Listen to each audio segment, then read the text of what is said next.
रूबरू सुन मुझे ये कोई बड़ी बात नहीं, रूबरू सुन मुझे ये कोई बड़ी बात नहीं, चारसू सुन मुझे ये कोई बड़ी बात नहीं, चारसू सुन मुझे ये कोई बड़ी बात नहीं।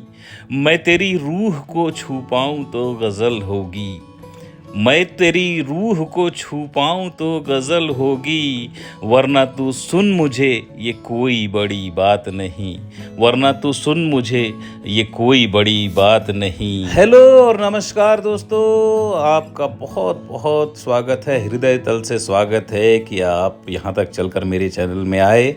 और इस चैनल के माध्यम से मैं आपके लिए हमेशा ही सुरुचिपूर्ण सामग्री लाने की कोशिश करता रहा हूँ, प्रयास करता रहा हूँ, जिसमें डॉक्यूमेंट्री और घुमक्कड़ई, इसके अलावा पारिवारिक किस्से भी, अतीत की स्मृतियाँ और कभी कभी गज़लें और कविताएं तो माफ़ करें अभी तक नहीं लेकर आया हूँ, गज़लें।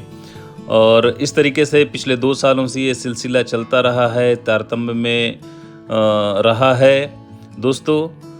और इसे आपका प्रेम भी मिला, मेरे चैनल की व्यूवरशिप इस प्रकार के चैनलों के परिप्रेक्ष्य में देखा जाए तो अच्छी है और बहुत ही ऑर्गेनिक है दोस्तों। मुझे आपका बहुत सपोर्ट मिला है, तो चैनल को सब्सक्राइब ज़रूर कर दीजिएगा, लाइक करिएगा।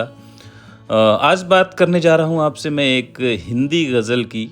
और वैसे गज़ल को आप कैसे बांटेंगे, मूल रूप से तो मीटर की बात होती है और इसके बाद भाषा आप जो भी चुन लें, पर आरंभ में तो उर्दू ही इस पर अपना एकाधिकार दिखाती थी। फिर दुष्यंत जी आए और उन्होंने हिंदी गज़ल कहनी शुरू की। मूल रूप से हिंदी के और उर्दू के उन अल्फाज को, उन शब्दों को जो सामान्य बोलचाल की भाषा में बिना किसी भेदभाव के शामिल हैं, उनको लेकर के दुष्यंत कुमार जी ने एक गज़ल की नई परिभाषा गढ़ी। और उसके बाद गज़ल ने नए मकाम देखे और बहुत लोगों का उसे और प्रेम मिला, क्योंकि अब वो उर्दू के सिंहासन से नीचे उतर आई थी और लोगों के बहुत करीब थी। और दोस्तों फिर हमने भी समय के साथ इस विधा में लिखने का प्रयास किया, तो कभी हिंदुस्तानी में और कभी अधिकतर हिंदी के शब्दों का प्रयोग कर मैंने कुछ गज़लें लिखीं। और एक अरसे के बाद फिर अभी गज़ल पे काम करना शुरू किया है दोस्तों। तो इसी सिलसिले में एक गज़ल जो अभी ताज़ा तरीन है, जो मैंने लिखी माफ़ करें, इसे कही है कहा जाता है। कई बार लोग उपहास करते हैं कि अरे भाई गज़ल कही जाती है, गज़ल लिखी नहीं जाती। पर परिप्रेक्ष्य में समझ ले, व्यक्ति जब कह लेता है फिर उसे लिखता है कहीं कागज़ में। तो अगर मैं अपने ब्लॉग्स में कहीं गज़ल लिखी कहूँ तो आप हंसिएगा मत दोस्तों। बहरहाल गज़ल कही और ये ताज़ा तरीन है, और जिसे फिर मैंने आपके लिए रिकॉर्ड किया और रिकॉर्ड करके आप तक पहुंचा रहा हूं। और निश्चित रूप से मुझे पूरा भरोसा है कि ये आपको पसंद आएगी दोस्तों। और ज़्यादा समय नहीं लेकर मैं इस गज़ल का आरंभ करता हूं अब। तो आप देखिए कैसी बन पड़ी है ये। और इसका जो मतला है वो इस तरह का है कुछ कि कालकूट का विष भी अब तो सह जाता हूँ, जिस दिक बहे समय की नदियाँ बह जाता हूँ। कालकूट का विष भी अब तो सह जाता हूँ, जिस दिक बहे समय की नदियाँ बह जाता हूँ। और शब्द व्यूह का द्रोण भला बन पाता कैसे, भावों को समझिएगा। शब्द व्यूह का द्रोण भला बन पाता कैसे, सदा कहन में नीर छीर सब कह जाता हूँ। शब्द व्यूह का द्रोण भला बन पाता कैसे, सदा कहन में नीर छीर सब कह जाता हूँ। और कालकूट का विष भी अब तो सह जाता हूँ, जिस दिक बहे समय की नदियाँ बह जाता हूँ।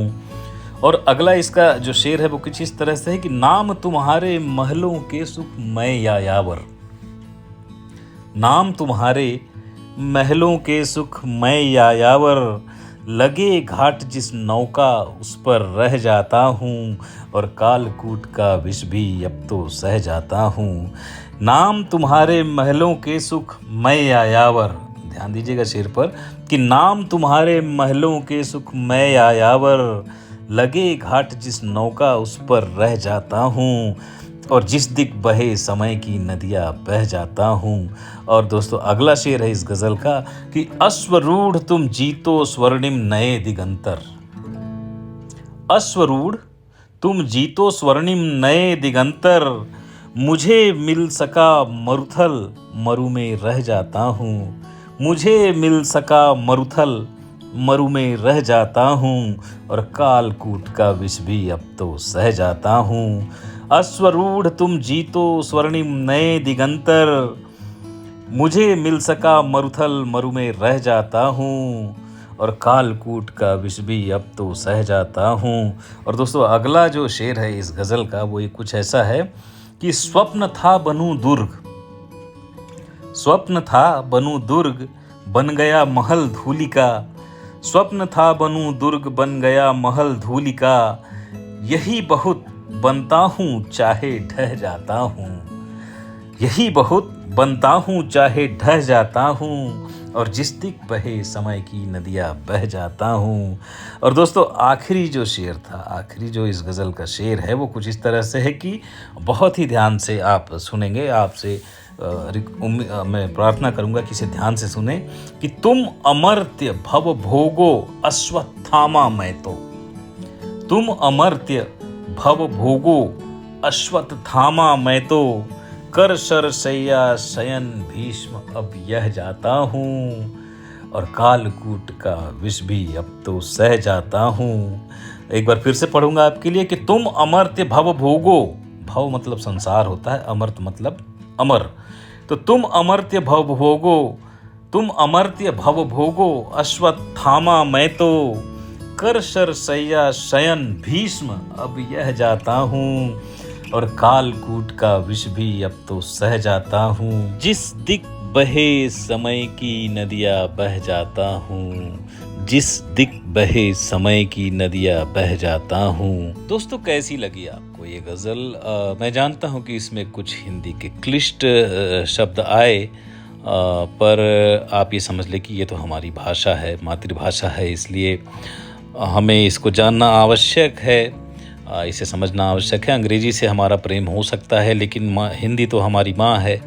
तो दोस्तों हिंदी को भी पढ़ना, लिखना, सीखना, इसे आगे बढ़ाना बहुत आवश्यक है, और इसलिए मैं हिंदी गज़ल लिखता हूँ और कोशिश करता हूँ कि सभी को प्रेरित कर सकूँ। बहरहाल मेरा सवाल ये था कि आपको ये गज़ल कैसी लगी। मैंने इस पे मेहनत की है। भावनाएं आप बिल्कुल समझ गए होंगे, थोड़ा सा आक्रोश, थोड़ा सा तकलीफ़, तो माफ़ करें, थोड़ी सी तकलीफ़, थोड़ा सा दर्द, थोड़ी सी जीत, थोड़ी सी हार, थोड़ा सा अहंकार, इन सारे तत्वों को मिला के मैंने ये लिखने की कोशिश की। लेकिन ये कहना मेरा काम नहीं है दोस्तों, ये तो आपको समझना होगा, और आप निश्चित रूप से सुधी पाठक हैं तो आप इन चीज़ों को समझते भी हैं, सुधी श्रोता हैं आप। दोस्तों साथ ही मैं आपसे ये रिक्वेस्ट करूंगा कि मेरे इस चैनल को आप सब्सक्राइब ज़रूर कर दें। मैं हर व्लॉग में आखिरी में आपसे ये अंत में रिक्वेस्ट करता हूँ, प्रार्थना करता हूँ कि मेरे व्लॉग को सब्सक्राइब कर दें। आपका एक एक सब्सक्रिप्शन मेरे लिए बहुत मायने रखता है, क्योंकि ये मेरी मेहनत के सब्सक्रिप्शन हैं जो आप मेरे काम से खुश होकर सब्सक्राइब करते हैं।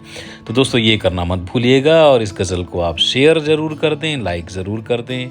बहुत बहुत धन्यवाद दोस्तों, आपसे विदा लेता हूँ। आगे फिर कुछ लेकर आऊँगा, व्लॉग मेरे चलते रहेंगे, ये मेरा आपसे वादा है। हम आपसे मिलते रहेंगे, ये वादा है। थैंक यू, बाय बाय, नमस्कार।